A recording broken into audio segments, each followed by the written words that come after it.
పండిత మిత్రులందరికీ నమస్కారం. ఈరోజు 8వ తరగతి మొట్టమొదటి పాఠం అమ్మ కోసం అనే పాఠాన్ని గురించి తెలుసుకుందాం. నిజంగా 10th క్లాస్లో కూడా మాతృభావన, ఇక్కడ అమ్మ కోసం, ఈ తల్లి ప్రాధాన్యతని తెలియచేయాలి పిల్లలకనే ఉద్దేశంతో ఈ పాఠ్యభాగాన్ని నిర్దేశించినట్టుగా నాకు అనిపిస్తోంది. ఇది భావన ఎంతైనా చెప్పగలగాలి మనం తల్లి గురించి.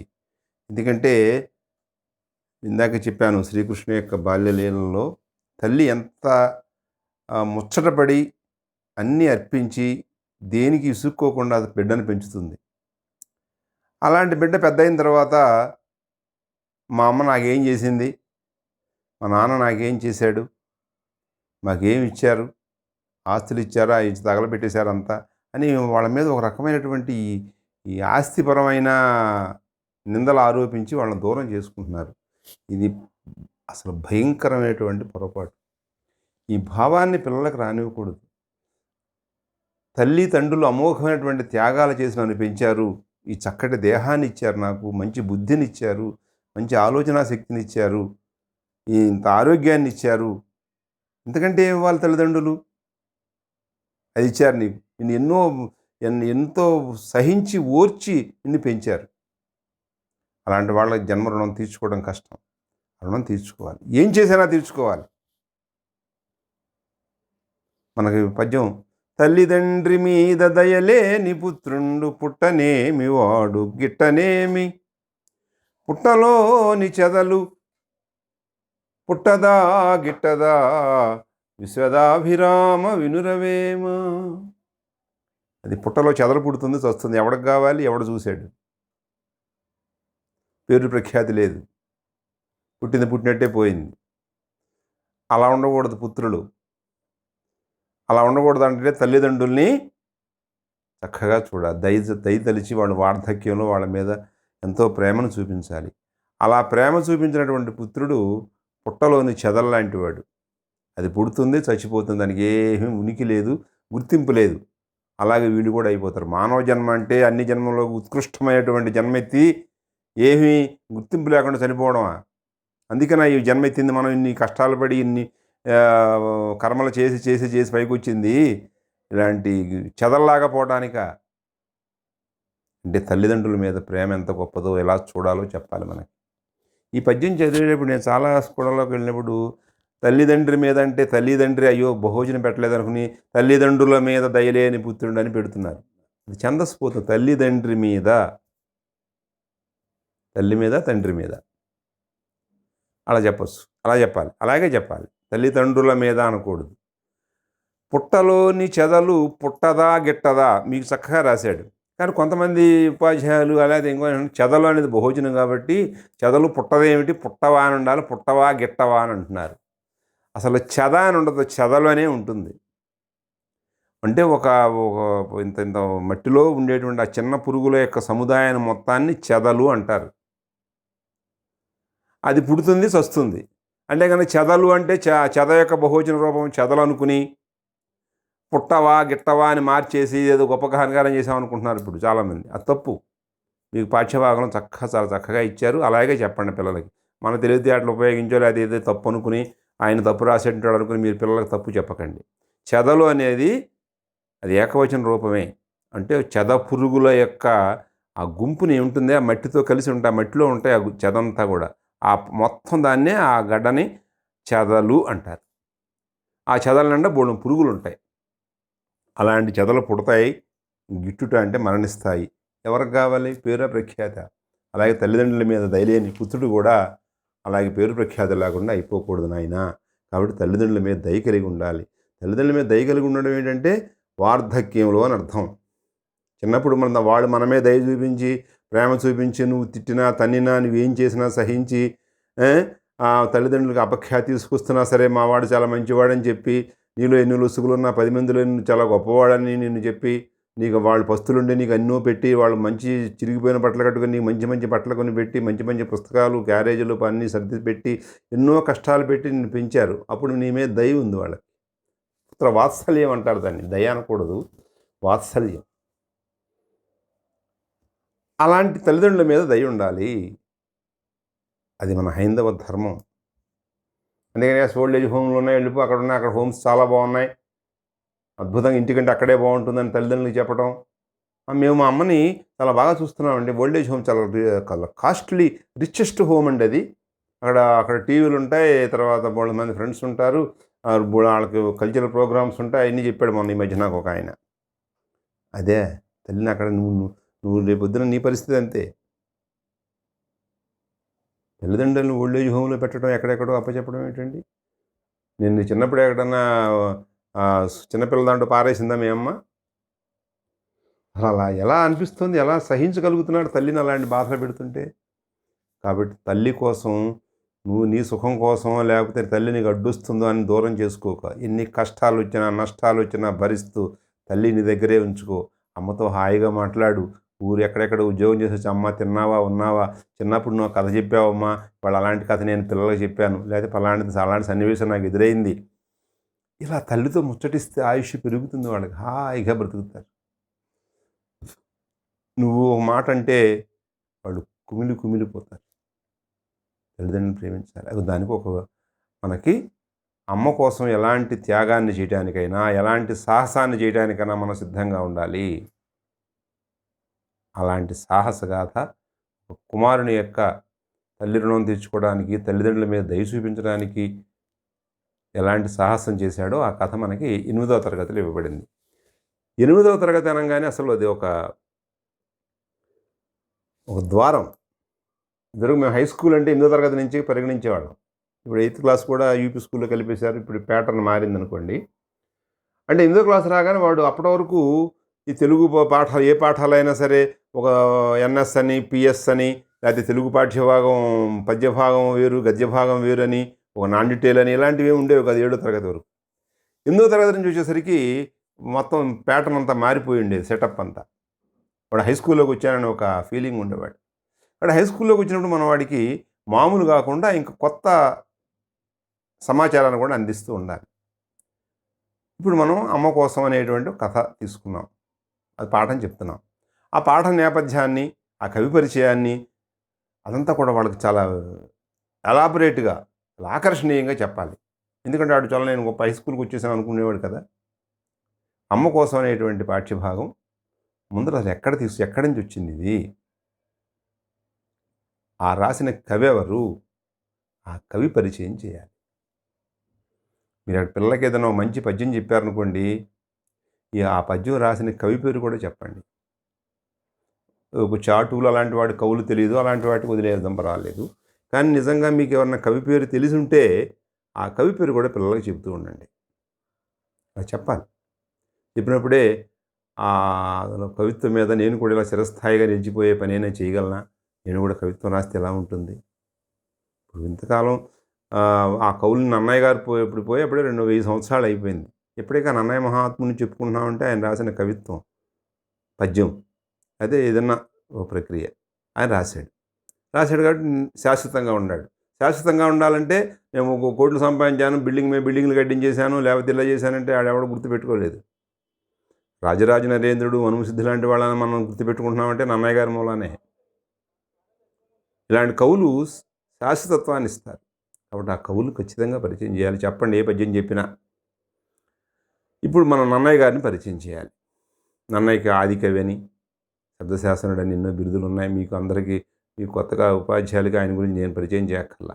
కానీ మీరు చెప్పవలసిందల్లా కుర్రాడి మనసులో నన్నయ్య అంటే ఒక భక్తిభావం, నేను కూడా ఒక నన్నయ్యని అవ్వాలనే తపన. ఎంత బాగా రాశాడు ఈయన, అందరం చూస్తున్న విషయాన్నే ఎంత ఆకర్షణీయంగా రాశాడు అనేటువంటిది ఇది తెలియాలి. కవిత్వం అనేది ఎక్కడి నుంచి వస్తుంది? మనం చూస్తున్నదే అంతా. ఆ చూస్తున్న దాన్ని అందంగా చెప్పగలగాలి.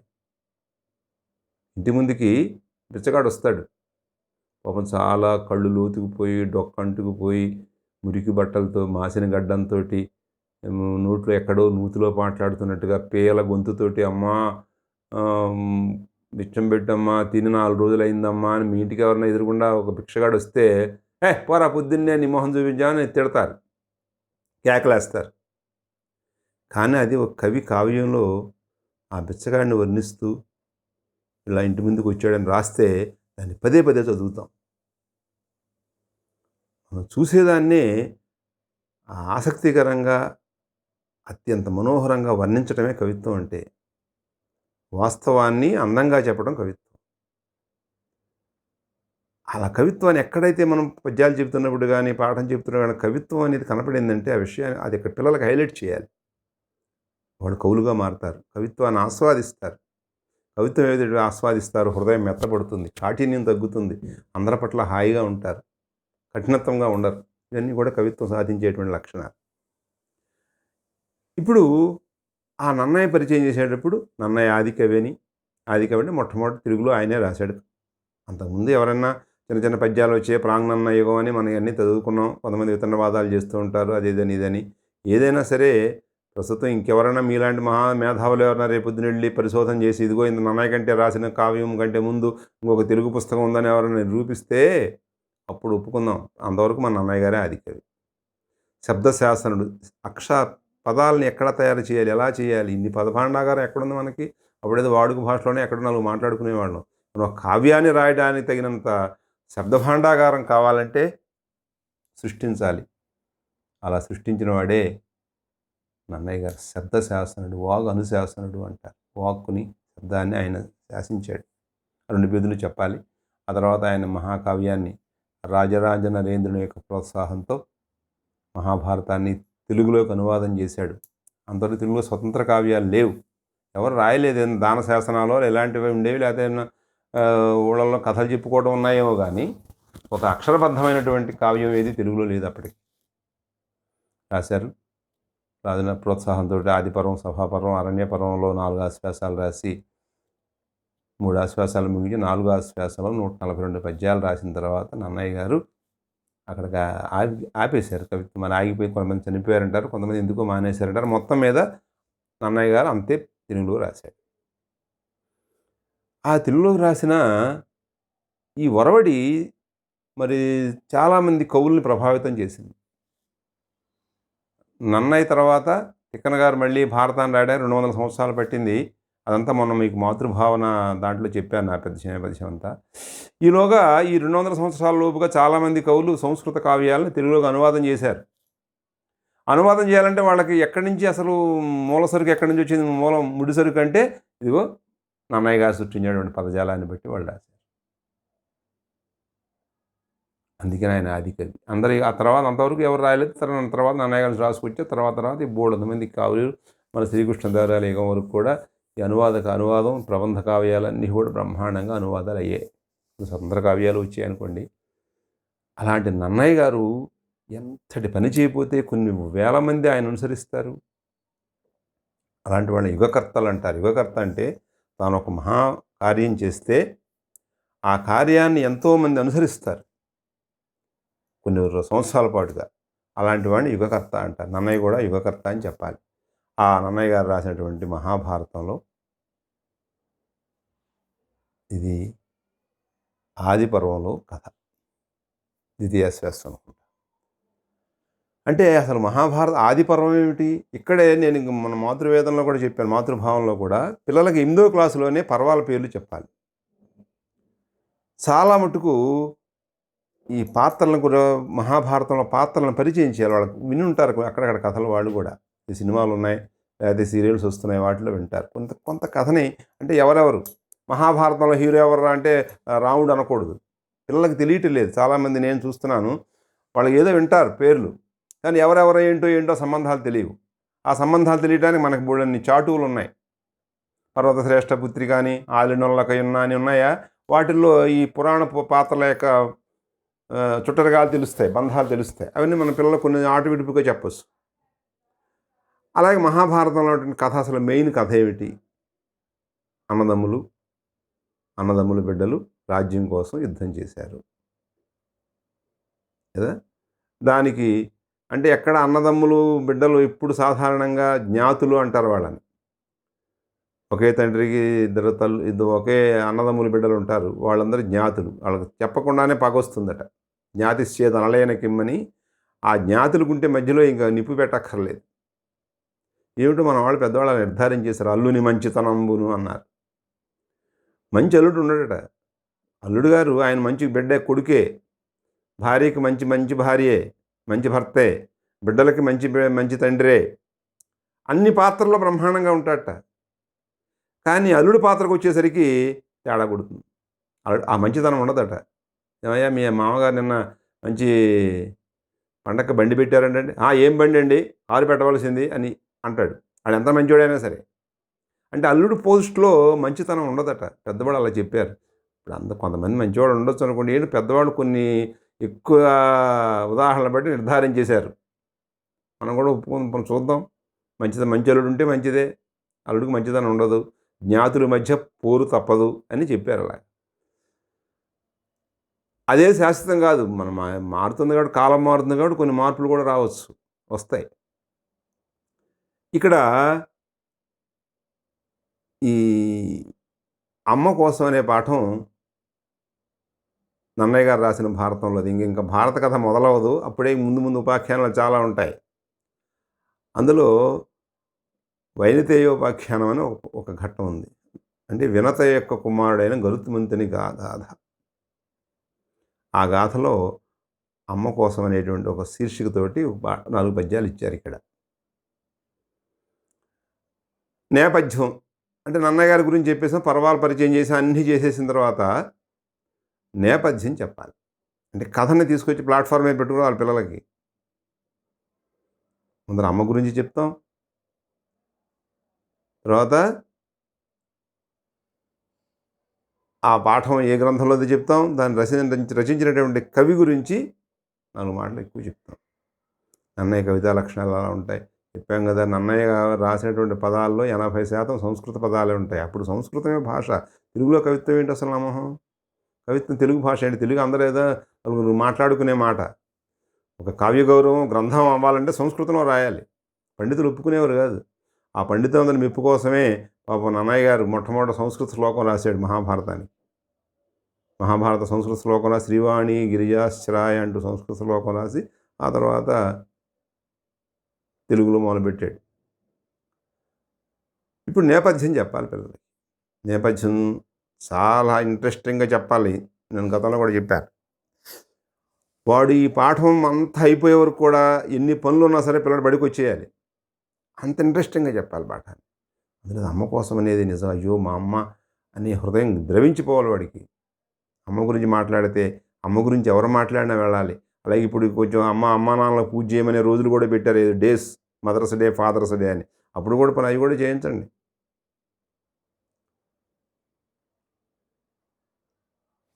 పూర్వం వినతా కద్రువ అని 2 భార్యలు ఉన్నారు కశ్యప ప్రజాపతికి. కశ్యపుడు అనేవాడు ఒక ప్రజాపతి. ప్రజాపతి అంటే బ్రహ్మదేవుడికి హెల్పర్స్ ఉంటారు చాలామంది. కశ్యపుడు, కర్దముడు, త్వష్ట ఇలా చాలామంది ఉంటారు. అందులో కశ్యపుడు అని ఒక ప్రజాపతి ఉన్నాడు. ఆయనకి 2 భార్యలు. పెద్దవాడు కద్రువ, రెండో ఆవిడ వినత. వాళ్ళకి చాలా కాలం సంతానం లేకపోతే పాపం వాళ్ళు భర్తను ప్రార్థించారు. ఆయన వచ్చాడు. ఆయన ఇక్కడ ఉన్నాడు అసలు. ఇప్పుడు ఆ సృష్టి కార్యంలో బ్రహ్మదేవుడికి హెల్ప్ చేస్తూ ఇంకా అలాంటి పనుల్లో ఉండిపోతూ ఉంటాడు. భర్తను ప్రార్థించారు, స్వామి ఏమిటి మరి మాకు సంతానం లేదు, సంతానం లేకపోతే స్త్రీ జన్మకి సార్థకత ఏముంది, మాకు సంతానం కావాలని అడిగారు వీళ్ళిద్దరు. ఏం కావాలి, ఎలాంటి సంతానం కావాలన్నారు. కద్రువ ఏముంది, మాకు మహాబలవంతులు, శక్తివంతులు, దీర్ఘకాయులు, పొడవైన శరీరం ఉండాలి, మహాబలవంతులు, అనేక వేల మంది నాకు కావాలి సంతానం అంది. సరే అన్నాడు. వినతా నీ సంగతి ఏంటి? వాళ్ళ అబ్బాయిల కంటే బలవంతులు, ఒకడు ముందు అడిగేస్తే రెండో వాళ్ళకి హాయిగా ఉంటుంది కోరుకోవడం. వాళ్ళకంటే బలవంతులు, దీర్ఘాయువులు, శక్తి సంపన్నులు 2 చాలుంది. సరే, ఆయన కశ్యప ప్రజాపతి వాడు అనుగ్రహించాడు.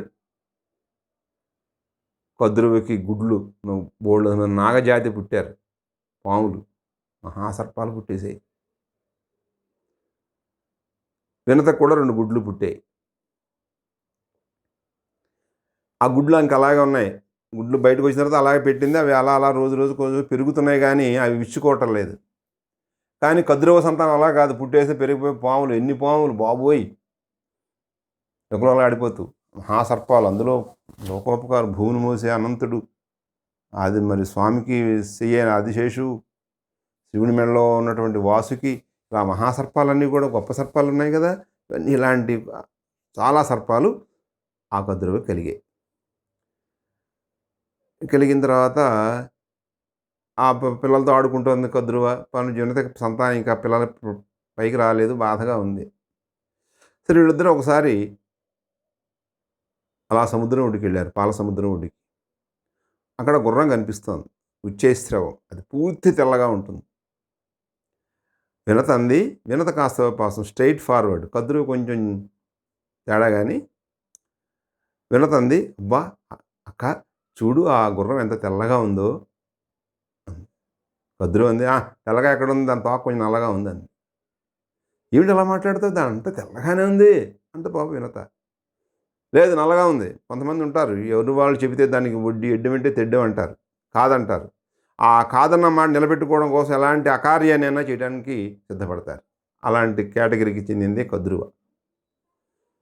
లేదు అక్క అంటే చూద్దాం పదన్న వెళదాం అని అనుకుని, వద్దులే ఇప్పుడు సాయంకాలం అయిపోయింది, రేపు చూద్దాం ఎక్కడ పోతుంది గుర్రం అని ఇద్దరింటికి వచ్చేసారు. గుర్రంలో ఎక్కడా నల్లదనం లేదని కద్రువకి తెలుసు. కొడుకులందరినీ పిలిచింది, రే నేను వినత ఇక్కడ పందెం వేసుకున్నాం, ఆ గుర్రం అంతా తెల్లగా ఉంది, నల్లగా కనపడాలి. మీలో ఎవరైనా నల్ల త్రాసులు ఉంటాయి కదా మరి పాముల్లో, మీరు ఎవరన్నా వెళ్ళి ఆ తోకలోనే ఎక్కడన్నా కొంచెం చుట్టుకోండి, కొంచెం నల్లగా కనపడతా ఉంటారు, అప్పుడు నేను పందెం గెలుస్తాను. పందెం కూడా ఏం వేసుకున్నాడో తెలుసా, ఓడిపోయిన వాళ్ళు గెలిచిన వాళ్ళకి జీవితాంతం దాస్యం చేయాలి. కద్రువ ఓడిపోతే వినతకు దాస్యం చేయాలి, వినత ఓడిపోతే కద్రువకు దాస్యం చేయాలి. అడ్డంగా బోకరించి కద్రువ నల్లగా ఉందని చెప్పింది.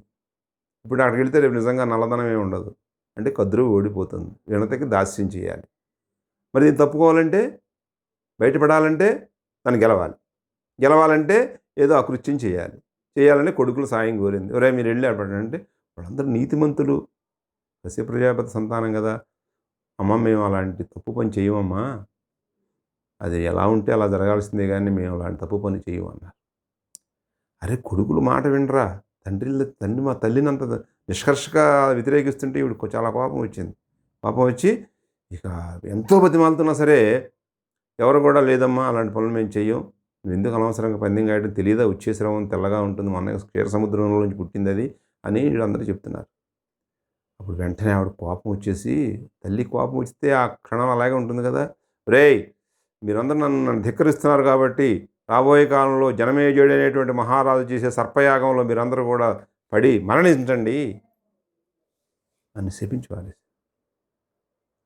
అప్పుడు కర్కోటకుడు అనేటువంటి ఒక సర్పం భయపడిపోయి, అమ్మమ్మమ్మ అలా చేయకమ్మా, నేను చేసి పెడతానులేమ్మా, పర్వాలేదమ్మా నేను చేస్తానమ్మా అని బతిమాలి వాళ్ళ అమ్మను ఒప్పించి, వాడు ఆ రాత్రి వెళ్ళిపోయి గుర్రం తోక కుచ్చులోకి వెళ్ళిపోయి నల్లగా అక్కడ పట్టుకుని ఏలాడుతున్నాడు.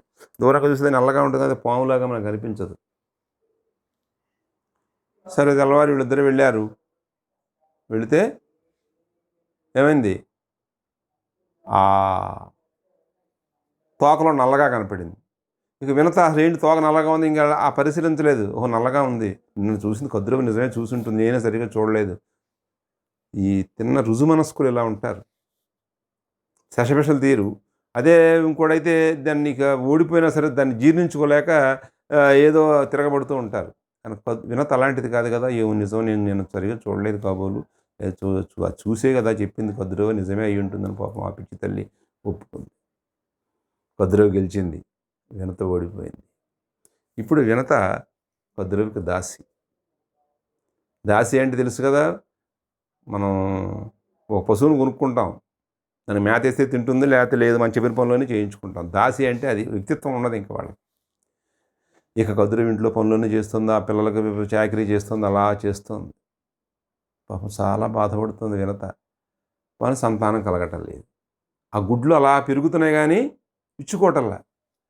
ఇటు పక్కన కద్రువ యొక్క ఆగడాలు ఎక్కువైపోయాయి, తట్టుకోలేకపోతున్నా, బిడ్డల వల్లన్నా కొంత సుఖపడదాం అనుకుని పాపం అనుకుంటే ఆ గుడ్లు పగలటం లేదు.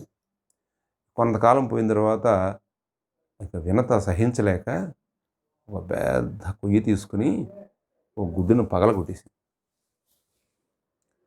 అందులో నుంచి ఎర్రటి తేజస్సు, చూడలేనంత మహా అరుణ తేజస్సుతోటి ఒక బిడ్డడు బయటకు వచ్చాడు. అతను ఇంకా తొడలు ఏర్పడలేదు, శరీరం ఇక్కడి నుంచి ఇంతవరకే, ఊరువులు లేవు, తొడలు లేవు, అంతవరకే వచ్చాడు. వచ్చేసి, అమ్మా ఎంత పని చేసావమ్మా, నన్ను పూర్తిగా పుట్టనివ్వలేదు, ఎంత పని చేసావు నువ్వు, నీకు ఆవిడ దగ్గర దాస్యం చెయ్యి, దాస్యం అనేది నీకు అలాగైపోతుందని చెప్పి చెప్పించి, ఆ బిడ్డనైనా సరే పూర్తిగా పగలనేయమ్మా, తొందరపడకు, ఆ బిడ్డ వల్లే నీ దాస్యం తీరుతుంది అని చెప్పి సూర్యుని యొక్క రథానికి సారథిగా వెళ్ళిపోయాడు. సూర్యుడు వచ్చి వెంటనే సారథిగా తీసుకెళ్ళిపోయాడు. సారథి కాళ్ళక్కర్ల తొట్లో కూర్చోవడమే కదా, ఆయన కాళ్ళు లేకపోతే వచ్చి నష్టమే ఉంది. కూర్చొని రథం ఇది ఎక్కకుండా తోలుతాడు, ఎక్కడికి బయట ఇటుకి, సార్ ఆగండి సార్ అని కాలు ఆపేసి అక్కడికి వెళ్ళడం, అటు ఇటు చేయలేడు ఇంకా. అందుకని సూర్యుడు మంచి అనుకోగా దొరికాడని ఆ అనూరుణ్ణి రథసారథి చేశాడు. సూర్య పరమాత్మ అంత గొప్పవాడిని చేశాడు. సూర్యుడికి ఎంత వెలుగుందో అనూరుడికి అంతే వెలుగు. సూర్యోదయం కాకముందే అనూరుని యొక్క ఉదయం ఆకాశం అంతా దాన్ని అరుణోదయం అంటాం, ఎర్ర మారుతుంది, ఎర్రగా ఉంటాడు అనూరుడు. వెళ్ళిపోయాడు. అయ్యో నా దురదృష్టం ఇలాగే అయిపోయిందని పాలుడు బాధపడుతూ, ఇంకా ఏం చేసేది లేదా, ఆ గుడ్డు ఎప్పుడు ఇచ్చుకుంటుందో అప్పటి వరకు ఎదురు చూడడమే.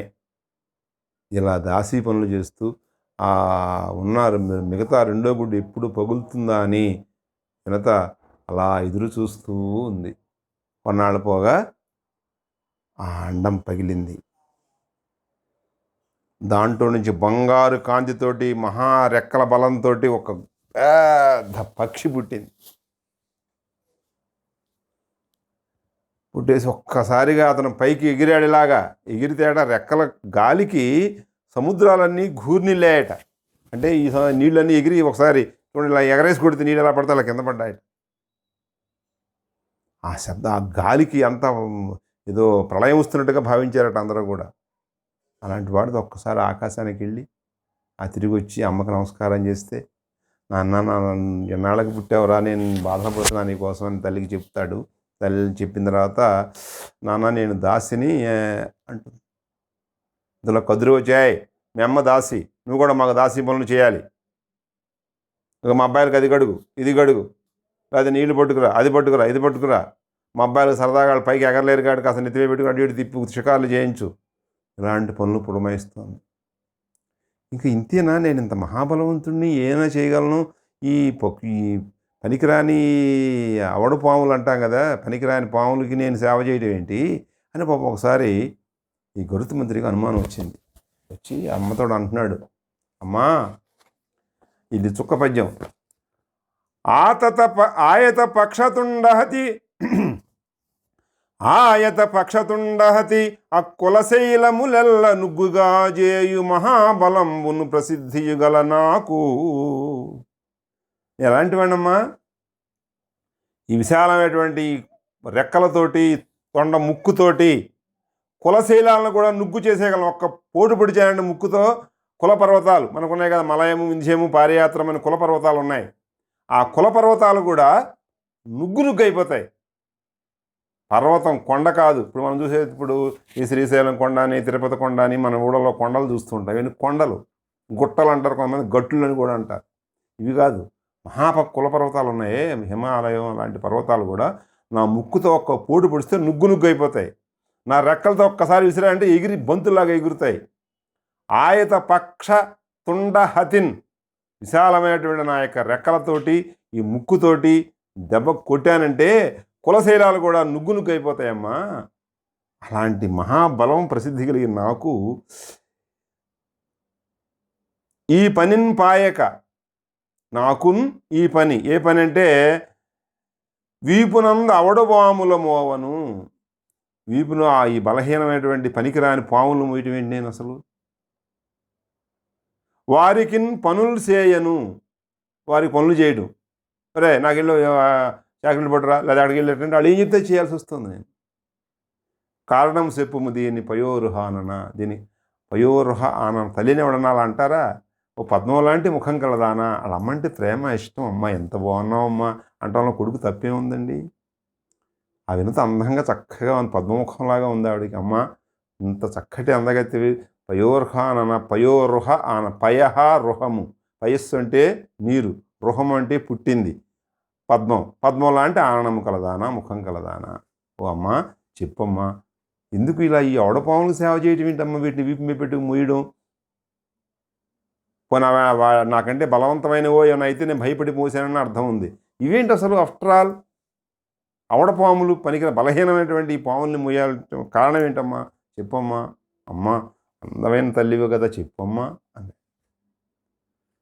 ఆయత పక్షతుండహతి శైలములెల్ల నుగ్గుగా చేయు మహాబలమును ప్రసిద్ధియు కల నాకున్. నేను ఎలాంటి వాడిని? ఆయత విశాలమైన, పక్ష రెక్కల చేత, తుండ ముక్కు, తొండం అంటే దానికి ముక్కు, ఏనుగు ముక్కు అంటే తొండం, పక్షుల ముక్కు అంటే పక్షులకి తొండం అంటే ముక్కే. ఆ ముక్కు యొక్క హతి దెబ్బ చేత అక్కులశైలములు, హతిన్ ప్లస్ ఆ కుల శైలములు, ఆ ప్లస్ కుల అక్కుల త్రికసంధి, ఆ కులశైలముల నెల్ల నుగ్గుగా చేయు మహాబలము ప్రసిద్ధి. అందరికీ తెలిసిన ఎలాంటి వాడినాం? ప్రసిద్ధి గల నాకు ఈ పనిని బాయక, ఈ పనిని ఎప్పుడు వదిలిపెట్టకుండా, ఎప్పుడు ఇలా పని చేయడం, ఎక్కడికి వెళ్ళడానికి లేదు.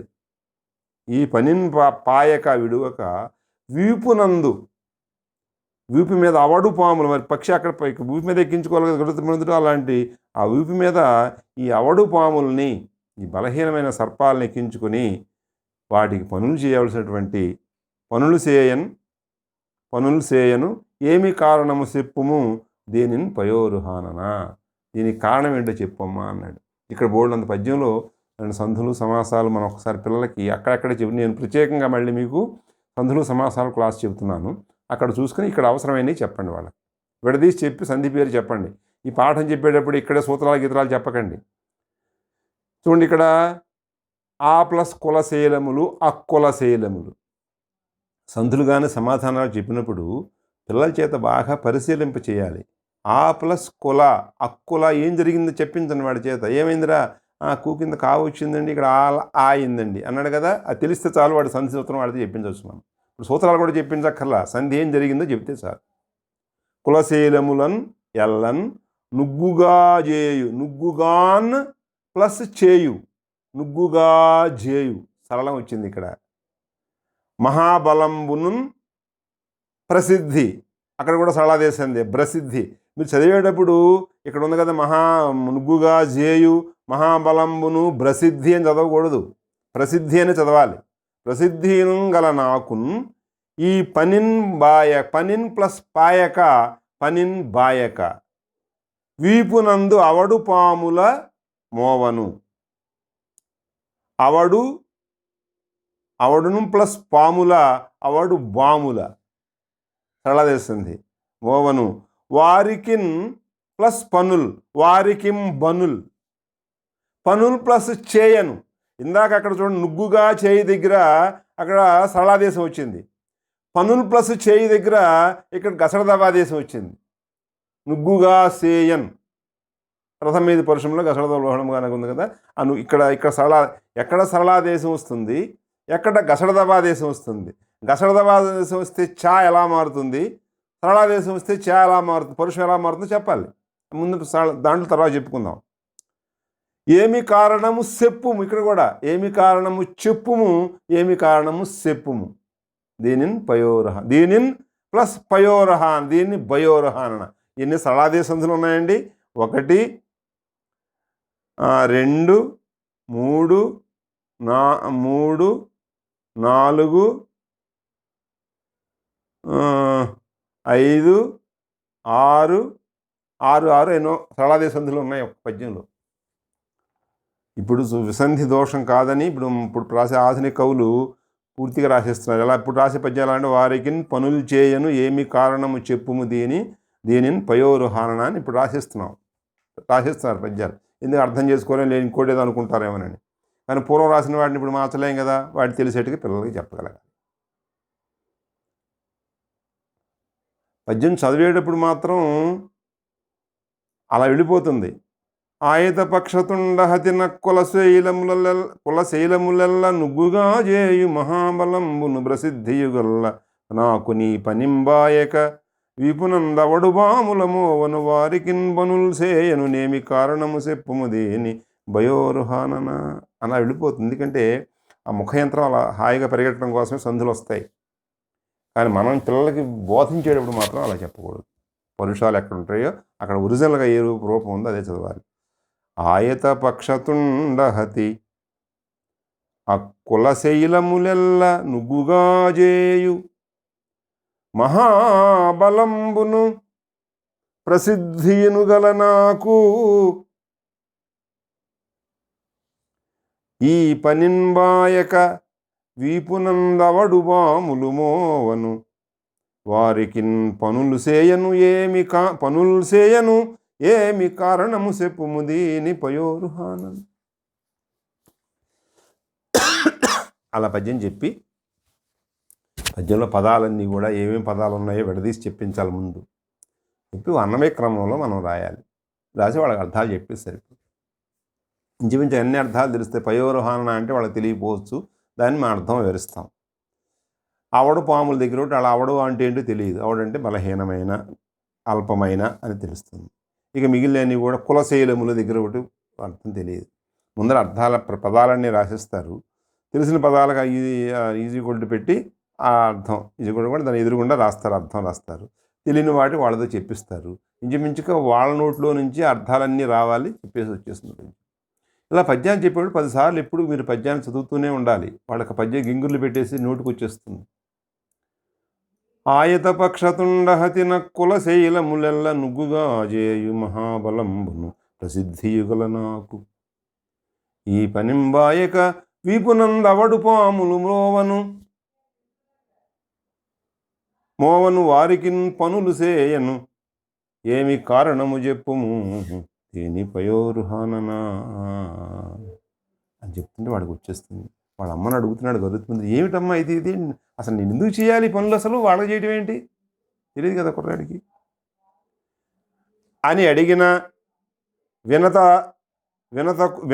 తనకున్ కదురువతోడి పన్నిదంబునైనా దాసీత్వంబును చెప్పి ఇట్లనియే.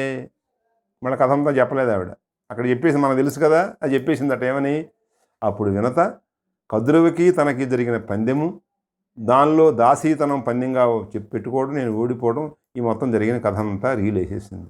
ఆ వచనం చదివే పట్టు వేరుగా ఉండాలి. గద్యం కవీనాం నికషం వదంతి అని గద్యం ఒక పట్టు బిగువుగా రాయాలి. ఏదో రాడే అని అడిగిన వినత తనకు కదురువతోడి పన్నిదంబైన దాసీత్వంబును చెప్పి ఇట్లనియే. దానిలో కూడా ఒక సొగసు ఉంది గద్యంలో కూడా. దాసిత చెప్పి ఇలా కొడుకుతో చెబుతుందట. నీ కథమున నా దాస్యము ప్రాకటముగా బ్రాయుననిన పలుకెదలో నంజేకుని ఊరడి నిర్గత శోకస్థితినున్నదానజూవే ఖగేంద్ర ఓ పక్షిరాజా. ఖగము అంటే పక్షి, ఖ అంటే ఆకాశం, గా అంటే వెళ్ళేది, ఆకాశంలో వెళ్ళేది పక్షి. విమానం కూడా అనండి, కానీ ఇక్కడ మన కాదు పక్షే కదా. ఆకాశంలో వెళ్ళే ప్రదాన్ని విహగమే అనొచ్చు, ఖగము అనొచ్చు. ఇక్కడ మరి సందర్భానుసారంగా ఖగము అంటే పక్షి. ఓ పక్షి ఇంద్ర, ఖగా ప్లస్ ఇంద్ర ఖగేంద్ర. ఓ పక్షిరాజా, నీ కథమున నీ వల్ల నా దాస్యము ప్రాకటముగా బాయున్. నా యొక్క దాస్యం బాగా స్పష్టంగా తొలగిపోతుంది అనే మాటల్ని నేను మనసులో పెట్టుకుని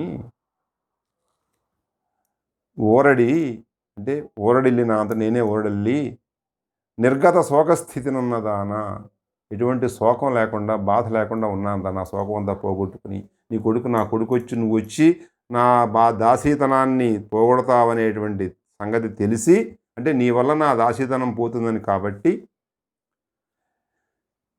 ఆ మాటను లోపల పెట్టుకుని ఊరట చెంది దుఃఖం లేని పరిస్థితిలో ఉన్నాను నాయన. ఓ పక్షిరాజా, నువ్వే నా దుఃఖాన్ని, నా దాసితనాన్ని పోగొట్టాలరా అని చెప్పింది. నీ కథమున నా దాస్యము ప్రాకటముగా పాయున నిన్న ఎదలోనం చేకొని ఓరడి అంటే ఊరడిల్లి సాంత్వనపరుచుకుని నేనే ఓదార్చుకుని నిర్గత తొలగిపోయినటువంటి శోకస్థితి దుఃఖస్థితి అంటే దుఃఖస్థితి లేకుండా దుఃఖాన్ని తొలగించుకుని నా బిడ్డ వస్తాడులే, నా సుఖాన్ని దాసితనాన్ని తొలగిస్తాడులే అని అప్పటి నుంచి ఉన్నాను నాన్న అని చెప్పింది అని ఇక్కడ చెప్తున్నాడు. కొడుకులు సమర్థులైనన్ తల్లిదండ్రుల ఇడుములు వాయుట ఎందును కలయది. చూడండి, కొడుకు సమర్థుడైతే తల్లిదండ్రులు బాధలు పడరు. తల్లిదండ్రులు బాధలు పడుతున్నారంటే కొడుకులు అసమర్థులని అర్థం. ఎందుకు అసమర్థుడైన కొడుకు ఉండడం ఏంటి? పుట్టనేమి వాడు గిట్టనేమి ముందే చెప్పుకున్నాం కదా. అసమర్థుడై పుడితే ఏంటి, చచ్చితే ఏంటి? కాబట్టి తల్లిదండ్రులు బాధపడుతున్నారంటే అసమర్థ కుమారులు ఉన్నారు. సమర్థుడైతే తల్లిదండ్రులు బాధపడరు. కొడుకులు సమర్థులైన తల్లిదండ్రులు ఇడుములు వాయుట ఎందును గలయది. కావున నీ ఎట్టి సత్పుత్రుని పడసియు దాసినై ఉండుదాననే. సమర్థుడైన కొడుకుంటే తల్లిదండ్రులకు బాధలు నాన్న, పైగా నువ్వు మామూలు సమర్థుడు కాదు, సర్వసమర్థుడివి. అలాంటి సత్పుత్రుని పడిసినటువంటి నేను ఇంకా దాసిగా ఉంటానా? ఆ దాసిదాన్ని తొలగిపోతుంది నాయన అనినా. వైనతేయుండు తద్దయి దుఃఖితుండై. అయ్యయ్యో అమ్మ, నేను వచ్చే వరకు నువ్వు దాస్యం చేస్తున్నావా? ఎన్నాళ్ళ నుంచి దాస్యం చేస్తున్నావే. దాస్యం చేయడం అనేది చెప్పడం కాదు, అసలు ఆ దాస్య వృత్తి చేసేవాళ్ళకి తెలుస్తుంది ఎంత బాధాకరమో. ఆ పాపం తల్లి దాసిదనాన్ని తలుసుకుని దుఃఖించాడు పాపం గరుత్మంతుడు. దుఃఖితుడై ఒకనాడు కాద్రవేయులకిట్లనియే. వైనతేయుడు కాద్రవేయులకి ఇలా అన్నట్ట. చూడండి అక్కడ పదాలు. వినత సంతానం కాబట్టి వైనతేయుడు గరుత్మంతుడు, కద్రువ సంతానం కాబట్టి సర్పాలు కాద్రవేయులు. దీన్ని తద్ధిత అంటారు.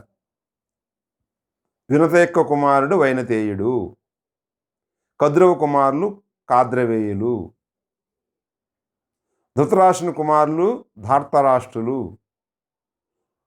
పాండురాజు కుమారులు పాండవులు. ఇవన్నీ కూడా తద్ధితుల మూలాన వస్తాయి, సంబంధించిన అపత్యార్థంలోనే అని చెప్తాం. మనం చదువుకున్నాం కదా వ్యాకరణం, తద్ధిత ప్రకరణాలు. కాబట్టి కొడుకులు సమర్థులై ఉంటే తల్లిదండ్రులు ఇడుములు వాయుట. తల్లిదండ్రులు, తండ్రి తల్లిదండ్రులు గసడవాదేశంది. అది ద్వంద్వ సమాసంలో గసడవాదేశం వస్తుంది. ఇడుములు ప్లస్ పాయుట, ఇడుములు వాయుట గసడవాదేశంది. కావున నీ అటు సత్పుత్రులను బడసెయ్యు సరళాదేశంది. దాసినై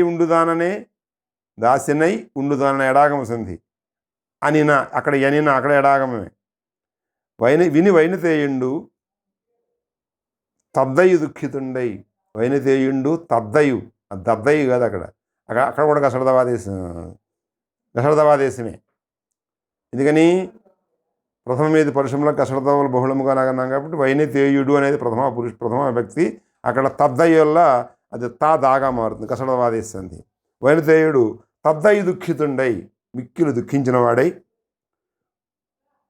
ఏం చేయాలి, మా అమ్మకి ఇలాంటి కష్టం వచ్చింది కదా అని ఆలోచించి ఒకనాడు కాద్రవేయులకి ఇట్లని ఒక రోజున ఆ సర్పాలన్నిటితోటి ఇలా అన్నాడు. వైనతేయుడు కాద్రవేయులతో ఇలా అన్నాడు.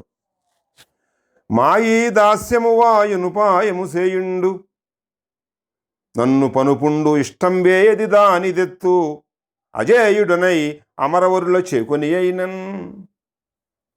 ఈయన ఫ్లోలో అనేసాడంతే. రే నాయనా, ఎవరైనా నా కాద్రవేయులారా, మాకు ఈ దాస్యం, మీకు పనులు చేసేటువంటి దాస్యపు చాకరీ తొలగిపోయే ఉపాయం ఏమైనా చెప్పండి. మీకు ఏం కావాలో అంటే అది చేసి పెడతాను నేను. ఎంత చేసి పెడతాను, మీకు ఇష్టమైతే అని తీసుకొస్తా, అవసరమైతే దేవతలను జయించైనా సరే అనేసాడు ఈయన. ఎంత ధైర్యంతో అన్నాడు చూడండి. అంటే తల్లి దాస్యాన్ని తీర్చడం కోసం ఎంతటి కష్టసాధ్యమైన పనికైనా నేను పూనుకుంటాను, నేను చేస్తానని ఉండాలి తనయుడంటే. వాడు సత్పుత్రుడు. ఇలాంటి సత్పుత్రుడిని పొందాను కదా అంది కదా తల్లి. సత్పుత్రుడు అంటే అంతే, తల్లి యొక్క కష్టాన్ని తీర్చడం కోసం ఎలాంటి కష్టానికైనా ఓర్చుకోవాలి, దేనికైనా తెగించాలి. కాబట్టి మా దాస్యము పాయు వాయు అవుతుంది. ఉపాయం చెప్పండి, ఉపాయము చేయుండు. ఉపాయము ప్లస్ చేయుడు, ఉపాయం అన్ని గసడవాదేశందులు ఎక్కువ కనిపిస్తున్నాయి. నన్ను బనుపుడు సరళాదేశం. ఇష్టం బేయది, నీకేంటి ఇష్టం చెప్పండి. దానిని తెత్తు అజేయుడనై అమరవరుల చేకుని అయినన్, అమరవరులను సాధించైనా సరే నేను నీకు చేసి పెడతాను. ఏంటి చెప్పను. అప్పుడు ఎప్పుడైతే అమరవరులు అనగానే వీళ్ళకి అమరులు అంటే ఎవరు? మరణం లేని వాళ్ళు. ఎందుకు మరణం లేకుండా అయ్యారు వాళ్ళు? అమృతం తాగటం వల్ల అయ్యారు. కానీ మనం కూడా అమృతం తాగితే అమరులం అయిపోతాం కదా, అమరులతో చేయిస్తానన్నాడు కదా. దేవతలను అనలేదు నన్నయ్య గారు, అమరవరులు అన్నాడు. అంటే వాళ్ళకి ఆలోచన వెళ్ళింది. అమరులు ఎందుకు అయ్యారు వాళ్ళు? మరణం లేని వారు అమరులు, దేవతలు. అమృతం తాగడం వల్ల అయ్యారు. కాబట్టి మనం కూడా అమృతం తాగితే అమరులం అయిపోతాం కదా. ఇటు తెస్తానంటున్నాడు కదా తాని. ఇప్పుడు మందగానప్పుడు ఏదో పడేస్తాం, తెస్తానన్నాడు చూద్దాం, తల్లి కోసం ఏదైనా చేస్తానంటున్నాడు కదా అని వాళ్ళు ఏమన్నారట? అనిన అయ్యురగులు కరుణించి గరుడిని గిట్లనిరి. వాళ్ళు జాలు చూపారంట. సరే దాస్యం తీసుకుంటావా అని కరుణ చూపించారట గరుత్మంతుడి మీద. ఆ ప్లస్ ఉరగులు అయ్యురగులు, ఆ ప్లస్ ఉరగులు సంధి జరగదు అక్కడ. ఏమి ఆ అనే దీర్ఘం ఉంది కాబట్టి ఏ సంధి రాదు తెలుగులో. సంధి లేని చోట స్వరంపు కంటే పరమైన ఎలాగా మోస్తుంది. ఆ ప్లస్ ఇర్రగులు అవుతుంది. ఇప్పుడు త్రిక సంధి ప్రవర్తిస్తుంది. ఎందుకంటే త్రికం తర్వాత అసంయుక్తమైన హల్లు ఉంది కదా, యు అనేది. అప్పుడు వచ్చి అయ్యుర్రగులు అవుతుంది. అంటే ఆ పాములు అని నా ఎర్రగులు కరుణించి గరుడుని గిట్లని, కరుణించి గరుడు. చూడ పద బంధం ఇట్లా అన్నాయట. ఏమని? ఇది కూడా సుక్క పద్యమే. అమిత పరాక్రమంబును రయంబును లావును గల్గు ఖేచరోత్తముడవు నీవు. నేను ఎలాంటి వాడో చూస్తే అర్థమైపోతుంది మాకు. అమితమైన పరాక్రమము, రయము, వేగం, లావు, బలం కలిగినటువంటి ఖేచర ఉత్తముడవు, పక్షిరాజుడవు నువ్వు. నీదైన దాస్యము వాపి కొనంగ నీకు చిత్తము గలదేని. నువ్వు చేసేటువంటి దాస్యాన్ని వాపు కొనుట, తొలగించుకునేటువంటి మనస్సు నీకుండి, చిత్తం నీకున్నట్టయితే భూరి భుజ దర్పము శక్తియు నేర్పడంగా మాకు అమృతము తెచ్చియుము. భూరి అంటే బూర్లు గాలి కాదు. భూరి అంటే గొప్ప గొప్ప భుజదర్పము, భుజగర్వము, గొప్ప భుజగర్వము, శక్తి అక్కడ బయలుపడేట్టుగా మాకు అమృతాన్ని తెచ్చియము అనిన అవ్విహగేంద్రుడు సంతసంబునన్. పక్షి అనే మాటకి విహగము, ఖగము, ఇంకేమన్నారు వీళ్ళు, ఖేచరము, ఇవన్నీ కూడా పక్షి అని అర్థం. ఖే ఆకాశం నుండి చరతి చరించేది. ఖగము, ఖమ్ అంటే ఆకాశం, ఆకాశంలో చరించేది. విహస్ అంటే వియస్ అంటే ఆకాశం, ఆకాశంలో చరించేది విహగము, విహాయసంలో చరించేది.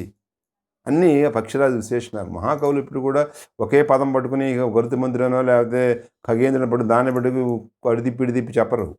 బోళ్ళని పర్యాపదాలు. భాష మన బోళ్ళని సంపద ఉంది. ఎక్కడుందా ఇతర భాషల్లో? భార్య అనడానికి మనం ఆడదే అనడానికి, భార్య కాదు ఆడదే అనడానికి మనం దాదాపు 100 పదాలు పైగా ఉన్నాయి మనకి. ఇంగ్లీష్లో చెప్పండి, ఎన్ని పదాలు చెప్తారు మీరు?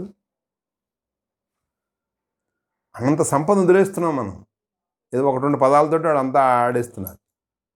పైగా ఆ పదాలను మనం విశేషణాలు, అది ఆ పదం ఎందుకు ఉపయోగించాలో దానికి ఎంతో కొంత అర్థం ఉంటుంది, సార్థకంగా ఉంటుంది.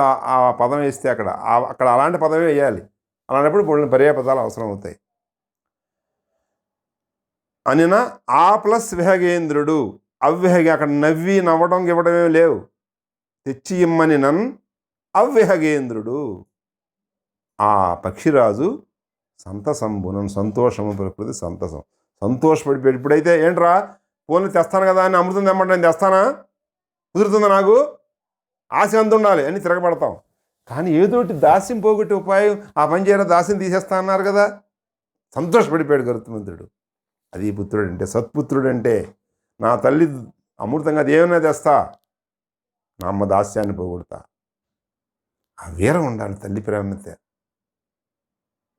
మరి నీకు చిన్నప్పుడు నీకేమైనా జ్వరం వస్తే అమ్మ నీకు తినకపోతే, నువ్వు తిన్ననాడు అమ్మ తినలేదే, నువ్వు నిద్రపోతే అమ్మ నిద్రపోలేదే, నీకోసం అలా కాసు కూర్చుంది, ఎన్ని చాకరీ చేస్తే నువ్వు ఇంతవాడు అయ్యావు. అలాంటి అమ్మకి నీ జన్మ అర్పించైనా సరే సేవ చేయాలి. అదే చెప్తున్నాడు గరుత్మంతుడు. సంతోషపడిపోయాడు. ఓ తప్పకుండా చేస్తారండి అని. చూడండి ఈ పద్యాన్ని ఎంత హాయిగా రాశాడు, చిన్న చిన్న ముక్కలుగా. అమిత పరాక్రమంబును రయంబును లావును గల్గు ఖేచరోత్తముడవు నీవు. అమితము అంతులేని పరాక్రమము, రయము వేగము, లావు బలము కలిగినటువంటి పక్షిరాజువు నువ్వు, పక్షుల్లో ఉత్తముడువు నువ్వు. నీదైన దాస్యము వాపి కొనంగ నీకు చిత్తము గలదేని. నీదైన దాస్యము అంటే నువ్వు చేసేటువంటి దాస్యవృత్తిని వాపి కొనంగా, దాస్యము ప్లస్ బాపి కొనంగా, దాస్యము వాపి కొనంగా అసలు రసవాడదేసింది. బాపుట అంటే పోగొట్టుకోవడం. నీకు అలాంటి వాపి కొనంగా నీకు చిత్తము గలదే అని, నీకు మనసున్నట్టయితే. భూరి భుజదర్పము శక్తి ఏర్పడంగా మాకు అమృతము తెచ్చిమ్ము. నీ భూరి గొప్ప భుజదర్పము, బాహుబలం, బాహుగర్వము, శక్తి ఏర్పడంగా అందరికీ స్పష్టమయ్యేటట్టుగా మాకు అమృతం తెచ్చివు. అనిన అవిహగేంద్రుడు సంతసంబునన్. నా పదాలు చిన్న చిన్న 3 వాక్యాలు అక్కడ. నువ్వు పరాక్రమంతుడి ఖేచరోత్తముడివి, నీ దాస్యాన్ని పోగొట్టుకునేటువంటి మనసు నీకు ఉన్నట్టయితే నీ భుజదర్పాన్ని ప్రకటితమయ్యేటట్టుగా అమృతాన్ని తెచ్చివు. 3 మాటలు చెప్పారు. తర్వాత ఈయన సంతోషపడ్డాడనే మాట. అవి జాగ్రత్తగా రాయాలి. వాడు కూడా ఒక సోది చెప్పలేదు, చాలా సూటిగా చెప్పేశారు విషయాన్ని. నువ్వు మహాపరాక్రమవంతుడు, నీ స్థాయికి తగ్గ వరం కోరుకోవాలి, మేము మా ఇష్టాన్ని ప్రకటించాలి. అంతేగాని నువ్వు అర్జెంటుగా మాకు తల ఒక గోల్డ్ స్పాట్ కొనిపెట్టో అలాంటివి అడిగితే కాదు కదా. వాడి స్థాయికి తగ్గ కోరుకోవాలి. అమిత భుజశక్తి భూరి భుజదర్పము గలవాడు కాబట్టి నువ్వు, పైగా పరాక్రమం ఇవన్నీ ఉన్నాయి, నువ్వు అమృతం తెచ్చి ఇచ్చేయాలి అనగానే ఈయన చిరాకుపడ్డా. ఏమిట్రా పిచ్చి పిచ్చి కోరికలు కోరుతున్నాను అన్నాడా? ఒరే నువ్వు కోరాలు కానీ బ్రహ్మాండం ఇచ్చేస్తానా, మన నోటితో అనేస్తాం ఏదో, బ్రహ్మాండం తీసుకురాలంటే తీసుకొస్తావా? ఒరే నువ్వు కోరుకోవాలి కానీ కొండ మీద కోతిని తెస్తాను రా, తీసుకురా కోతిని, తెచ్చూరుకుంటాం. నోటి వరుస ఏదో అంటాం మనం. నేను దేవతలను జయించైనా సరే మీకు తీసుకొస్తాను అంటే అయితే పట్టుకొచ్చాయని దేవతల దగ్గర అమృతం తెమ్మన్నారు. మనగానే ఇప్పుడు ఏదైనా చేస్తాం. పైగా ఆయన సంతోషపడిపోయేట. అమిత పరాక్రమంబును రయంబును లావును గల్గు ఖేచర ఉత్తముడవు నీవు. ముందు నీవు పైన పెట్టండి. నీవు అమిత పరాక్రమంబును రయంబును లావును గల్గు ఖేచర ఉత్తముడవు. అయిపోయింది. నీకు ఇక్కడ మొదలు నీకు ముందు పెట్టండి. నీదైన దాస్యము వాపి కొనంగా చిత్తము గలదేని. చిత్తం కాదు, చిత్తం అంటే మనస్సు ఉన్నట్టయితే. భూరి భుజదర్పము శక్తియున్ ఏర్పడంగా మాకు అమృతము తెచ్చియుమ్ము అనినన్ అవిహగేంద్రుడు సంతసంబునన్. అనగానే ఆ విహగరాజు పక్షిరాజు సంతోషంతో తర్వాత పద్యంలోకి మనకి నయం. పద్యాలు ఎక్కడ కష్టం ఉండవు. నన్నయ్య గారిది సంస్కృత పదం భూయిష్టంగా ఉన్నా హాయిగా ఉంటుంది పద్యం, ప్రసన్నత ఉంటుంది అందులో. తిక్కన గారిది పద్యం చిన్నగానే ఉంటుంది కానీ మనకు అది చెప్పేసరికి చాలా కష్టపడాలి. ప్రసన్న కథా కలితార్థయుక్తి అక్షర రమ్యత ఇదంతా నన్నయ్య గారి దాంట్లో ఉంటుంది. తిక్కన గారిది మన తిక్కన కవిత్వం తిక్కగా ఉంటుందండి. తిక్కగా కాదు, రసోచిత బంధం అయింది, రసబంధంగా ఉంటుంది తిక్కన గారు. అల్పాక్షరంబుల అనల్పార్థ రచన తిక్కన గారు, అక్షర రమ్యత నన్నయ్య గారు. అనగానే అట్లా చేయుదు అమృతము తెచ్చి మీకిచ్చి ఏనును తల్లియు దాస్యం వల్ల విముక్తులమగు వారము అని నొడివి తద్వృత్తాంతంబంతయు తల్లికింజెప్పి అమృతహరణార్థంబు అరిగదనన్ని మృక్కి తల్లి దీవనుల గైకొని గగనోన్ముఖుండ కాదు గమనోన్ముఖుండై గెలడానికి సిద్ధపడినవాడై. ఒక్కో చోట పద్యం కంటే వచనమే మంచి పరిగెట్టించేస్తుంది. అట్లా చేయుదును, అలాగే చేస్తా, అట్లా అలాగే అని అమృతము తెచ్చి మీకిచ్చి ఏనును తల్లియు దాస్యంబు వలన విముక్తులమగు వారము.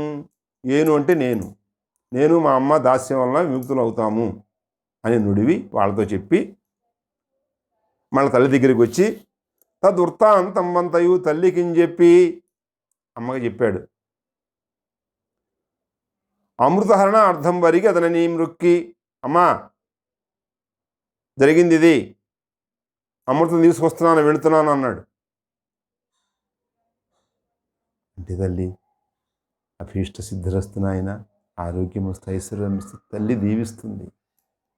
మనం ఎక్కడికి వెళ్ళినా ఒక ముఖ్యమైన పని, రోజు బడికి వెళ్ళేటప్పుడు ఆయన్ని చెప్పకపోయినా ఏదైనా పలికేటప్పుడు తల్లిదండ్రులు నమస్కారం చేయాలి. మనసారా నీ బాగును కోరుకునేవాళ్ళు వాళ్ళే. తల్లి దీవెనలు తీసుకోండి, ఎంత బలాన్ని ఇస్తే తర్వాత తెలుస్తుంది మీకు. నేను మహాబలాన్ని వాళ్ళు పొగిడేశారు, సరే మా అమ్మ తర్వాత చెబుతాను వెళ్ళిపోలేదు. అమ్మ దగ్గరికి వచ్చాడు, అమ్మ జరిగింది ఇది అంటే దీవించింది. అభీష్ట సిద్ధిరస్తు ఆయన, జయోస్తు, దిగ్విజయమస్తు, అభీష్ట సిద్ధిరస్తు, మంగళమస్తు, శుభమస్తు. ఆ తల్లి ఎన్ని దీవించిందో పాపం.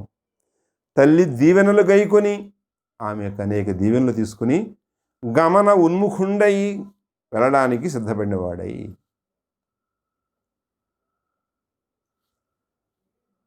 వెళ్ళడానికి సిద్ధపడ్డాడు అంటే అలా చేస్తాను వాళ్ళతో చెప్పి. ఇక్కడ అది ఇతిహాసం అంటారు భారతాన్ని. ఇతిహాసం అంటే కథ ప్రధానంగా ఉంటుంది, వర్ణనలు ఉండవు. ఆ వర్ణనలన్నీ తర్వాత అరణగారి దగ్గర నుంచి తర్వాత ఇక మిగిలిన ననిచోడు వాళ్ళందరూ కూడా ఈ శ్రీనివాసుడు, పోతన గారు, ప్రబంధ కవులు ఈ వర్ణనలు తెచ్చి గుచ్చారు. కానీ అంతకుముందు ముఖ్యంగా నన్నయ్య గారి నాటికి నన్నయ్య గారు చెప్పేటప్పుడు కథను నడిపించడం ఎలాగా, దాన్ని చక్కిన పదజాలం ఎలా ఉంటుంది, చక్కటి సంభాషణ వైచిత్రతోటి చెప్పడం, ఇలాంటి వరకు అక్కడ ఉండేది. ఇక్కడ కథ పరిగెట్టేస్తూ ఉంటుంది ముఖ్యంగా. అది ఇతిహాసం అంటే. ఇతిహాస ఆడాడు చెప్పాడు, ఎవరో చెప్పిన దాన్ని వీళ్ళు రాస్తున్నారు, అలా చెప్పేస్తాడు. ఇంకా ఇప్పుడు మనాడు ఒక్కసారిగా ఆకాశానికి వెళ్ళిపోవాలి. ఇప్పుడు గరుత్మంతుడు అసలైన పరాక్రమం చూపించాలి. ఇదే కదా ఇప్పుడు ఆయన తల్లి దాసిని తీసుకునేటువంటి ఉపాయం. ఎలా బయలుదేరుతాడో చూడడం కోసం ఇప్పుడు గరుత్మంతుడు గమన ఉన్ముఖుడై గమనం వెళ్ళడానికి సిద్ధపడినవాడే ఎలా వెళ్ళాడు. ఇక్కడ అద్భుతంగా మంచి బిగువుగా రాయాలి పద్యాన్ని. అప్పుడు గరుత్మంతుడు ఆకాశంలో ఎగురుకుంటూ వెళ్ళాను అంటే మనకు నీరసం వస్తుంది. మహాకవులకు తెలియదా మాత్రం. ఎలా రాశాడు చూడండి పద్యం. గరుత్మంతుడు ఆకాశానికి వెళుతుంటే ఎలా ఉందట. వితత ఉల్కా అస నిపుంజ మొక్కొయనగా, విదతోల్కాస నిపుంజ ముక్కొయనగా విన్వీధి విక్షిప్త పక్షతి వాతాహతి తోల శకలాకారంబులై వారిద ప్రతుల్ సాల్పడి నల్గడం జదరగా పారెన్ మనోవేగుడై పతగేంద్రుండు అమృతాంతికమునకున్ తత్పాలుర్ భయం బందగన్. అంతికం అంటే సమీపం. అమృత సమీపానికి వెళ్ళిపోతే నాకు అమృతాన్ని రక్షించేవాళ్ళు ఉంటారు, కాపలాదారు. వాళ్ళందరూ భయపడిపోయాడు. ఏంటి బాబు ఈయనెవరు ఎలా వచ్చేసాడు ఉల్కలాగా. ఉల్క అంటే ఒక్కోసారి చూడండి, మన ఆకాశంలో చూస్తుంటే నక్షత్రం జారి కింద పడుతుంది. అది ఎప్పుడు ఊహించం, చూస్తూ టపామని పడుతుంది. ఈయనెవరన్నా ఉల్కలాగా వచ్చాడంటారంటే అనుకోకుండా హఠాత్తుగా వచ్చేటువంటి ఒక గొప్ప తేజస్సుని ఉల్క అంటారు. అలాగే అశని అంటే పిడుగు ఎలా పడుతుంది, ఎంత భయంకర విధ్వంసంగా ఉంటుంది. ఆ పిడుగులు పడుతున్నట్టుగా ఉలకలు రాలుతున్నట్టుగా ఉందట. ఈయన ఒక్కసారి మన ఆకాశం ఎగిరేసరికి, ఆకాశం చక్కమని ఎగిరేసరికి ఎలా ఉంది, ఉలకలు రాలుతున్నాయో పిడుగులు పడుతున్నాయో అనిపిస్తుందట అందరూ చూసేవాళ్ళకి. వితత విశాలమైన ఉల్కలో అసి నిపుంజము, పిడుగుల యొక్క సమూహముక్కో ఏమో సమూహము అనగా అన్నట్లుగా. దీన్ని విప్రేక్ష అంటాం కదా, ఊహిస్తున్నారు ఇలాగా. ఇది ఉల్కలో పిడుగులు అన్నట్టుగా. విన్వీధి విక్షిప్త పక్షతి వాతాహతి తూలి. ఆ వినువీధిని, విను ప్లస్ వీధి, విన్వీధి, ఆకాశ వీధిలో ఇలా చాపినటువంటి ఆ పక్షాల యొక్క రెక్కల యొక్క గాలి దెబ్బకి హతి తోల శకలాకారంబులై వారిద ప్రతతులు. తూలంలాగా అంటే పింజులు పింజులుగా అయిపోయి వారిద పంక్తులు, మేఘ పంక్తులు అన్నీ కూడా సాల్పడి, సాలుపడి, సాల్పడి, ప్రతతుల్ ప్లస్ సాల్పడి, ప్రతతుల్ సాల్పడి, సాలుపడి సాల్పడి అని అనేస్తారనుకోండి, పోతుంది విన్ను వీధి, సాలు చాలు ప్లస్ పడి సాల్పడి. ఒక 2 పదాలు ఉన్నప్పుడు మొదటి పదంలో ఉకారం ఉండి తెలుగులో ఆ ఊ పోతూ ఉంటుంది అప్పుడప్పుడు. అలాగే చాలుపడి అంటే చాలు అంటాం కదా, నాగలు దున్నేప్పుడు చాలు పడిందంట. వరుసగా అలా మేఘాలని కూడా వరుసలుగా కట్టలుగా పడిపోతున్నాయట, ముక్కలైపోయి చెదిరిపోతున్నాయి. అలా చెదిరిపోతుంటే ఆ మహావేగంతో మనోవేగుడై, అన్నిటికంటే వేగవంతమైనది ఏదైనా మనకి యక్ష ప్రశ్నలో దుర్యోధనుడిని కాదు ధర్మరాజు గారిని యక్షుడు అడిగితే అన్నిటికంటే వేగమైనది ఏది అంటే మనస్సు అని చెప్తాడు. మనస్సు కంటే వేగం లేదు ఇప్పుడు.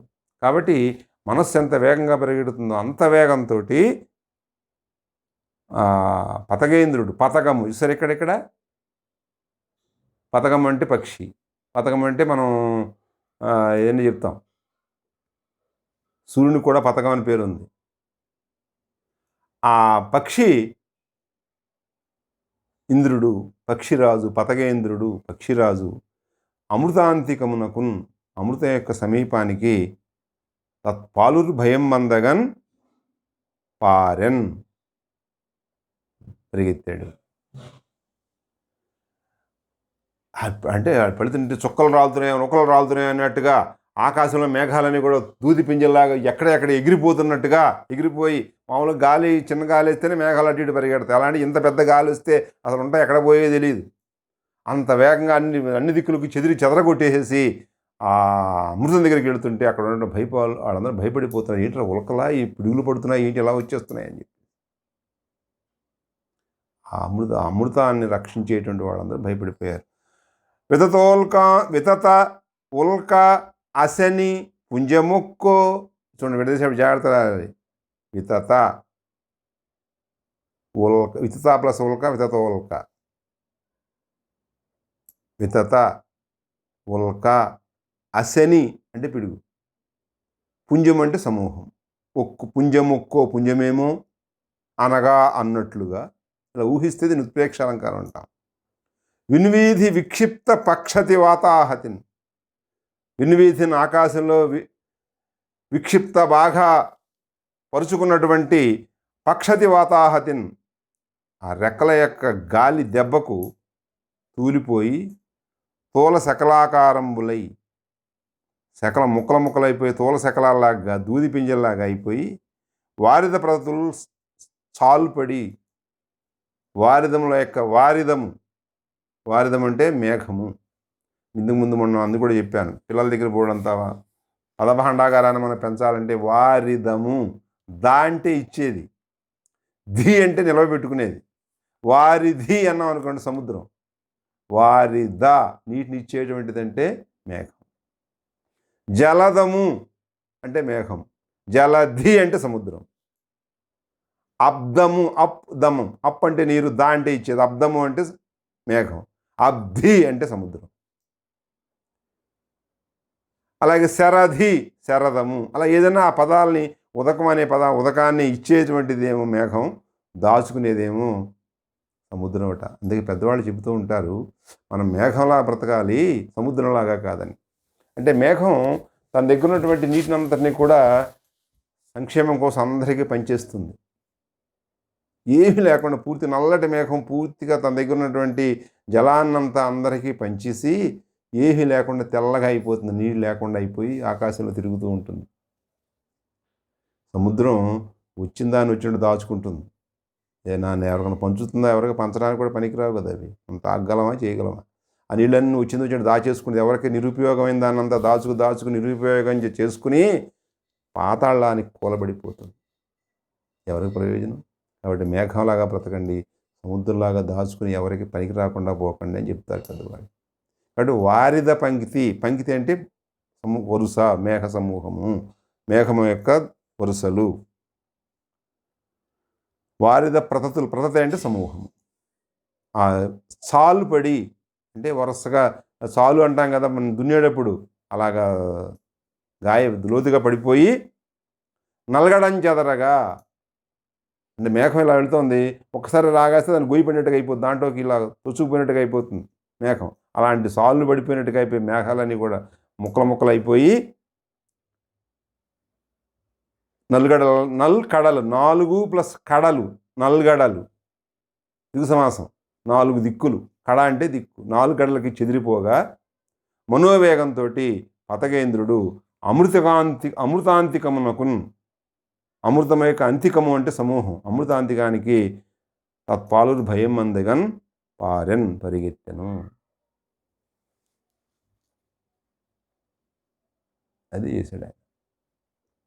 అంత ఘోర వికార సన్నిహిత కోపముఖంబులు దీప్త విద్యుదుల్కారుణ దారుణాక్షములునై నిజదృష్టి విషాగ్నినన్యుల చేరగనీక ఏర్చుసు ప్రసిద్ధముగా అమృతంబు చుట్టూ రక్షారతినున్న ఉగ్ర భుజగంబుల రెండిని గాంచి చెచెరన్. అక్కడ ఉగ్ర భుజగములు సర్పాలు, భుజసా గచ్చతి అంటే భుజంతో పాగుతుందట, పాము ఎడుతుందట, ఇలా మళ్ళా కాళ్ళతో నడవదు కదా, పొట్టతో నడుస్తుంది, భుజాలతో నడుస్తుంది, భుజగము ఉరగము అంటారు. అక్కడ పాములు ఉన్నాయట. ఎలాంటి పాములు ఉన్నాయట? 2 పాములు చూడండి. 2 పాములు ఎంత భయంకరంగా ఉన్నాయంటే ఘోర వికార సన్నిహిత కోపముఖంబులు, భయంకరమైనటువంటి వికారానికి దగ్గరగా ఉన్న ముఖాలు. ఎంత వికారంగా ఉన్నాయంటే చూస్తే భయం వేస్తుంది. కొంతమంది చూడండి, నాకు టీవీలో చూసిన పాములు భయంగానే ఉంటుంది, ఆ ముఖాలు దగ్గరగా చూపిస్తూ ఉంటారు. దీప్త విద్యుత్ ఉల్కారుణ దారుణాక్షములున్నాయి. వాటి కళ్ళు ఎలా ఉన్నాయట? విద్యుత్తులా, కరెంటుతోటి ఉలకల్లాగా అంత ఎర్రగా భయంకరంగా ఉన్నాయి కళ్ళు. ప్రకాశిస్తున్నటువంటి విద్యుత్ ఉలకల్లాగా, అంటే ఈ మెరుపు ఉలకల్లాగా, మెరుపుల్లాగా ఉలకల్లాగా అరుణ దారుణాక్షములున్నాయి. అరుణ ఎర్రటి, దారుణ భయంకరమైన అక్షములున్నాయి, కళ్ళు గలవై. ఆ కళ్ళు ఎలా ఉన్నాయంటే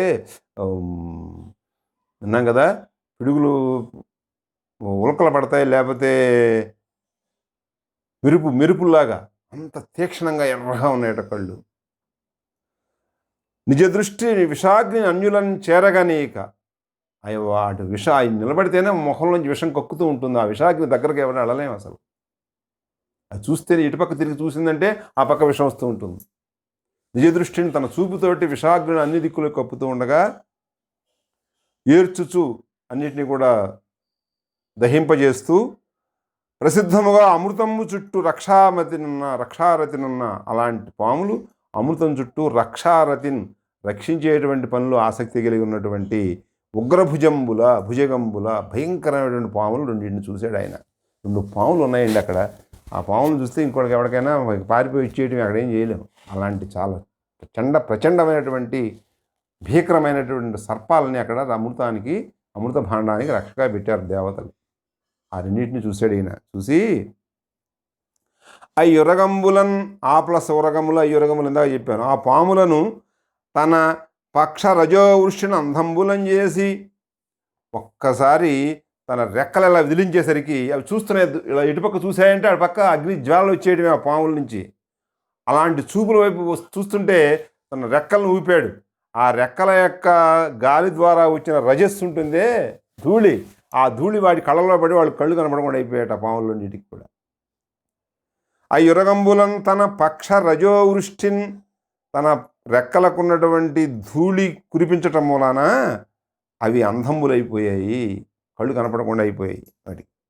వాని శిరంబులు త్రొక్కి ఒక్కసారి ఆ పాముల యొక్క పడగల మీద తన గోళ్ళతో తొక్కాడు.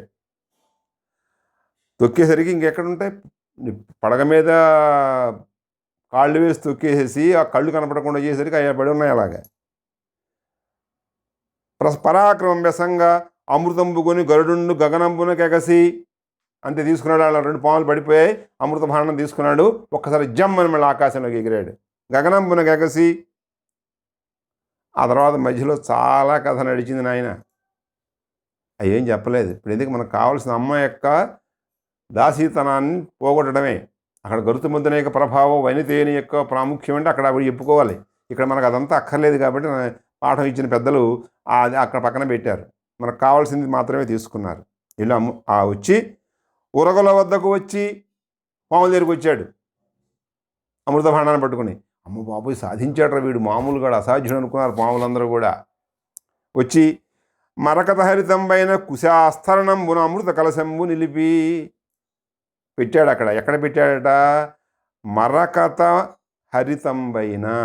మరకతం అంటే మన నవరత్నాల్లో ఒక రత్నం మరకతం, ఆకుపచ్చగా ఉంటుంది. ఆ మరకత రత్నం వల్లే ఆకుపచ్చ హరితంగా ఉన్నటువంటి కుశాస్తరణంబునందు, కుసుము అంటే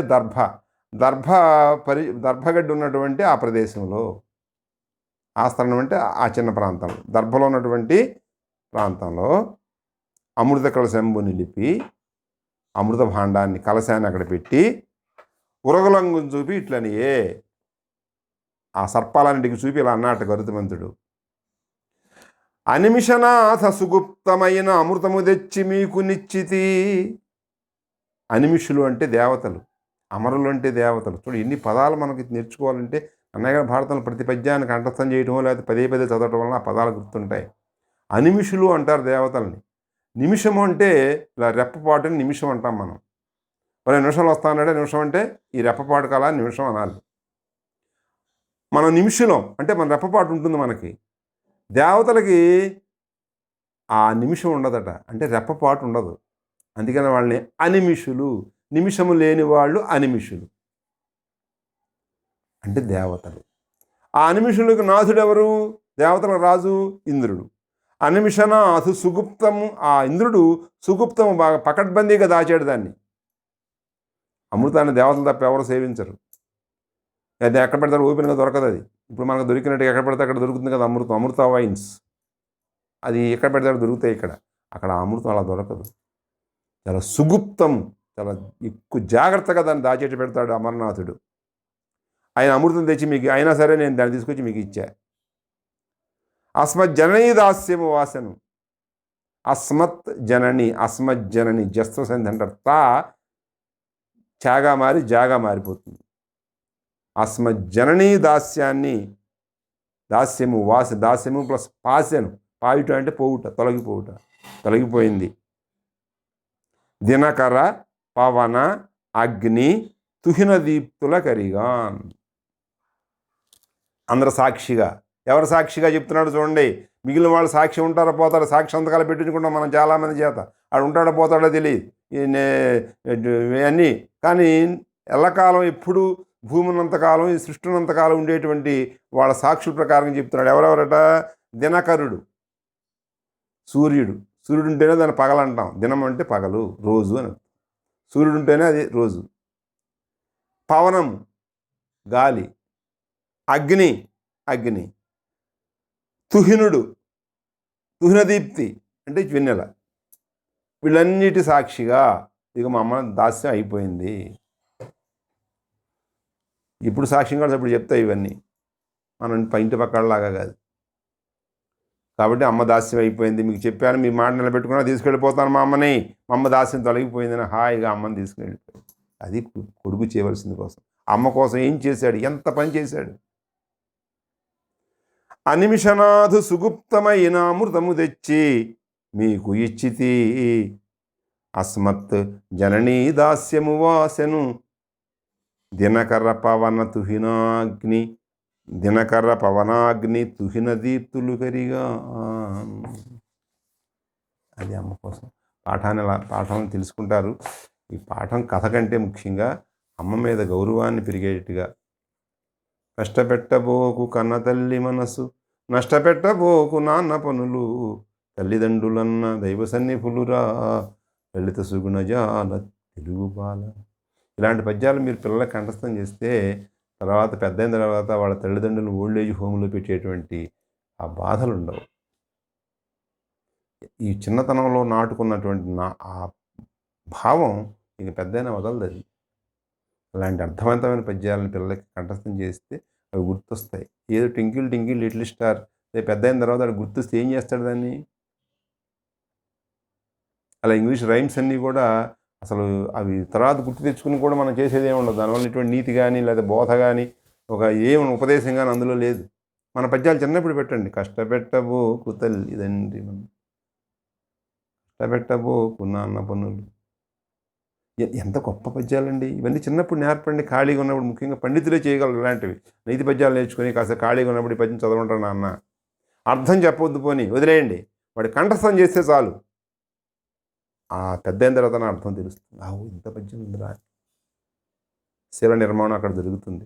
కాబట్టి అమ్మ కోసం పాఠం చెప్పేటప్పుడు మనం చాలా జాగ్రత్తగా ఏదో 10 పదార్థాలు 5 పదార్థాలు చెప్పేసాం వచ్చేసాను కాకుండా ఈ అమ్మ అనేటువంటి పవిత్ర భావాన్ని, అమ్మ మీద భక్తిని మనం వాళ్ళకి బాగా మా చిన్నారుల మనస్సులో కనుక మనం పెడితే బ్రహ్మాండంగా మనం పాఠం సక్సెస్ అయిపోయినట్టే లెక్క.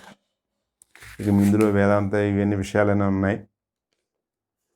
ఇలా పాఠాలు చెప్పాలో మీకు అందరూ తెలిసిందే. ఇక్కడ అన్ని వెనకాతలు పూర్తిగా ఇది అంటారు కదా, సెల్ఫ్ సఫిషియెంట్. మన హాయిగా ఈ వెనకాతలు అన్నీ చూసి చేస్తే పిల్లలకు బోళంది వచ్చేస్తుంది, వాళ్ళే చేస్తారు. ఇందులో మన వేలు పెట్టకూడదు, అన్నీ వాళ్ళతోనే చేయించాలి. అలాగే ఈ పదజాలాలు కానీ, సృజనాత్మకత కానీ, వాక్య నిర్మాణం, సంశ్లిష్ట వాక్యాలు ఇవన్నీ ఇక్కడ చాలా ఎక్కువ ఇచ్చేశాడు. అలాగే సంధుల పేర్లు రాయమన్నాడు. దద్యోధనము, ప్రథమైక, చిట్ట చివర, అత్యుగ్రము, అలాగే సామాన్య సంశ్లిష్ట వాక్యాలు. ఈ వాక్యాలు ఎంత కూడా అసలు మన గ్రంథం, మన వ్యాకరణం కాదు ఇది. ప్రత్యక్ష పరోక్ష కథనము, తర్వాత వాక్యములు రాయడం, సంశ్లిష్ట ఇవన్నీ మన గ్రామర్కి అక్కర్లేదు. అంటే భాష నేర్చుకోవాలంటే ఇవన్నీ మనకు రాక్కర్లేదు. మనకు మామూలుగానే ప్రయోగించేయగలం. ఇక్కడ నేర్చుకుని మనం ప్రయోగించాల్సింది లేదు. కానీ సంధులు, సమాసాలు, అలంకారాలు, ఛందస్సు ఇలాంటివన్నీ కూడా వ్యాకరణం ద్వారా నేర్చుకోవాలి. నిజంగా మరి ఎందుకు ఈ సంశ్లిష్ట వాక్యాలు పెడుతున్నారు, ఎందుకు అర్థం అవ్వట్లేదు. అయినా అవి మనం సహజంగానే మనకు వచ్చేస్తాయి. ఇతర భాషలో అయితే నేర్చుకోవాలి. ఆ పరోక్ష కథనం, ప్రత్యక్ష కథనం అన్నీ మన తెలుగులో మనకు అక్కర్లేదు. అయినా సరే మరి తప్పదు, ఇందులో ఇచ్చారు కాబట్టి పెట్టవలసిందే. మనం నేర్చుకోవాల్సింది పదాలు, ఆ భాషను ఎలా ఉపయోగించాలి, సంధులు, సమాసాలు ఇవి నేర్చుకుంటే సరిపోతుంది. అది ప్రత్యేక క్లాసులో మనం నేర్పుకుందాం. అమ్మ కోసం పాఠాన్ని పిల్లల చేత సారాంశం అంతా రాయించేసి చక్కగా పెట్టుకోండి. నమస్కారం. అమ్మ కోసం పాఠం అయిపోయింది 3 దీనిగా. ఇక 8th క్లాసు తర్వాత పాఠం ఒక్కటి పాఠం చెప్తాను. నమస్కారం.